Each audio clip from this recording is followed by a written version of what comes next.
নমস্কার, আমি doctor Ritam Chakraborty, consultant pulmonologist, HP Ghosh hospital, Kolkata. আজকে আমাদের টপিক হচ্ছে healthy lung for healthy life. And ফুসফুস মানুষের শরীরে একটা খুব ইম্পর্টেন্ট পার্ট, তার কারণ আমাদের বাঁচার জন্য একটা খুব ইম্পর্টেন্ট জিনিস হচ্ছে অক্সিজেন। আর এই অক্সিজেন বাতাসের মাধ্যমে ফুসফুসের মধ্যে দিয়েই শরীরে পৌঁছায়। কাজেই ফুসফুস না থাকলে আমাদের পক্ষে অক্সিজেন ইনহেল করা সম্ভবপর নয়। কাজেই ফুসফুসকে ভালো রাখা দরকার এবং ফুসফুসের সুস্থতা দরকার। আমরা পালমোনোলজিস্টরা ফুসফুসের চিকিৎসা করি বা ফুসফুসকে ভালো রাখার চেষ্টা করি। মানুষের শরীরের মূল অংশ ফুসফুস, সেই ফুসফুসটাকে ভালো রাখার জন্য তিনটে জিনিস খুবই গুরুত্বপূর্ণ। প্রথম কথা হলো যে কিছু ন্যাচারাল লাইফস্টাইল যেগুলো ফুসফুসের পক্ষে ভালো। তার মধ্যে একটা হচ্ছে যে স্মোকিং বন্ধ রাখা, ধূমপান বা ধূমপানজনিত বা তামাকুজনিত প্রোডাক্ট অ্যাবিউজ না করা। সেকেন্ড হচ্ছে যে ইনডোর এয়ার পলিউশন, কারণ আউটডোর এয়ার পলিউশনটা অনেকটাই গভর্নমেন্টাল এবং অনেকটাই আমাদের হাতে নেই।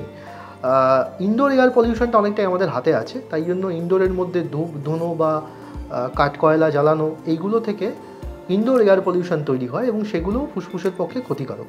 এবং 3 নম্বর হচ্ছে আর্লি আইডেন্টিফিকেশন অফ ডিজিজ, মানে কোনো ফুসফুসের সিমটম হলে সেটাকে আগে অনুভব করা এবং সেই অনুধাবন করে ডাক্তারের কাছে যাওয়া। তো কী কী সিমটম থাকলে আপনারা ফুসফুসের ডাক্তার বা পালমোনোলজিস্টের কাছে আসবেন? প্রথম হচ্ছে যদি মানুষের কাশি হয়, শ্বাসকষ্ট হয়, বুকে ব্যথা হয়, কাশির সাথে অযাচিত কফ বেরোয় বা কফের সাথে ব্লাড আসে, তো এই সিমটমগুলো থাকলে আপনারা পালমোনোলজিস্টের সাথে যোগাযোগ করবেন। নর্মালি ফুসফুসের রোগ দু রকম ধরনের হয়, একটা হচ্ছে ইনফেক্টিভ ডিজিজ আর একটা হচ্ছে নন ইনফেক্টিভ ডিজিজ। ইনফেক্টিভ ডিজিজের মধ্যে ভারতবর্ষের মতো দেশে টিউবারকুলোসিস একটা ইম্পর্টেন্ট কারণ। আর নন ইনফেক্টিভ ডিজিজগুলোর মধ্যে অ্যাস্থমা, সিওপিডি, লাং ক্যান্সার এবং ফুসফুসের প্যারেনকাইমাল কিছু রোগ আছে যেগুলোকে আমরা বলি লাং ফাইব্রোসিস। এইগুলোর প্রত্যেকটি চিকিৎসা এবং ডায়াগনোসিস আজকে সম্ভব এবং সেগুলো আর্লি আইডেন্টিফিকেশান খুবই গুরুত্বপূর্ণ। সেই জন্যই আপনাদের কাছে বলার যে কারোর যদি ফুসফুসের কোনো সিমটম হয় তাহলে আপনারা যথাযথ সময় আর্লি কোনো পালমোনোলজিস্টের সাথে যোগাযোগ করবেন। আর লাস্টলি আমি বলতে চাই যে ফুসফুসকে ভালো রাখার জন্য একটা খুব ইম্পর্টেন্ট পদক্ষেপ হচ্ছে ভ্যাকসিনেশন।